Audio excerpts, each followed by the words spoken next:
All right, so just to recap, we've got Vice President Joe Biden in Russia. He's there to highlight the reset. Only 2% of people in the world, he says, or in America, actually consider Russia a threat. Well, then we have somebody in this administration, the top intelligence advisor, James Clapper, saying the two largest mortal threats, I think he said, China and Russia.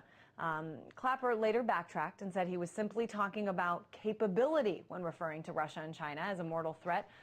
I want to talk about this, and to do so, I'm joined by Ivan Eland, senior fellow at the Independent Institute. Ivan, is this simply a statement of, weapons versus will, or do you think this was irresponsible for our top intelligence official to say? Well, I think the problem that we have here is Cold War thinking. And you can talk about capabilities and intent, and we can do that, except that we have a double standard.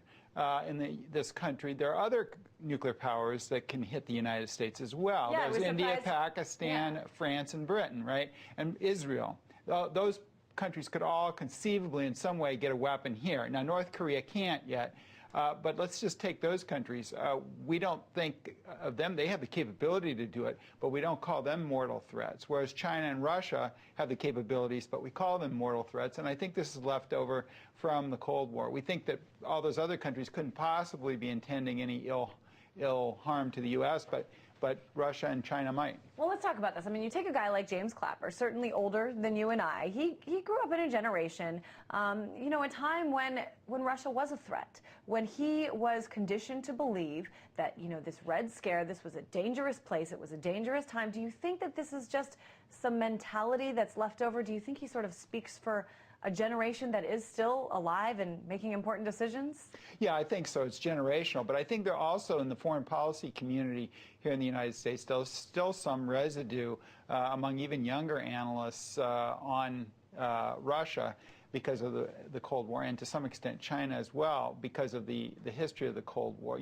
That's 40-some years of hostility, and it takes a while to get rid of that. And I think the Obama administration is moving in that direction. I think the intent of the Obama administration with the Arms Control Treaty and other improvements in U.S.-Russian relations, I think is moving the policy. But you still have people who talk this way, and he probably was talking about capabilities and intent, but the problem is his mindset is still in the old ways, and it's probably somewhat generational, yes. Well, that's what I was going to ask. I mean, why do you suppose when asked, directly asked this question, I believe from Senator from West Virginia, Joe Manchin, why do you think that he didn't say Pakistan or India or Iran? Well, I just think, that China and Russia traditionally in the Cold War were the enemies, and they also had the biggest nuclear arsenals.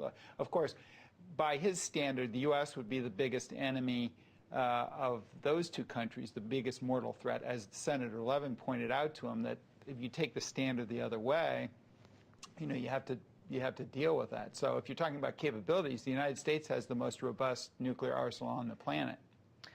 How do we change this? How do you see in the future this changing? I mean, do we just wait for this, the new generation to sort of take charge, or the new way of thinking where, we grew up in a time where we have the START treaty, where we're friendly with Russia?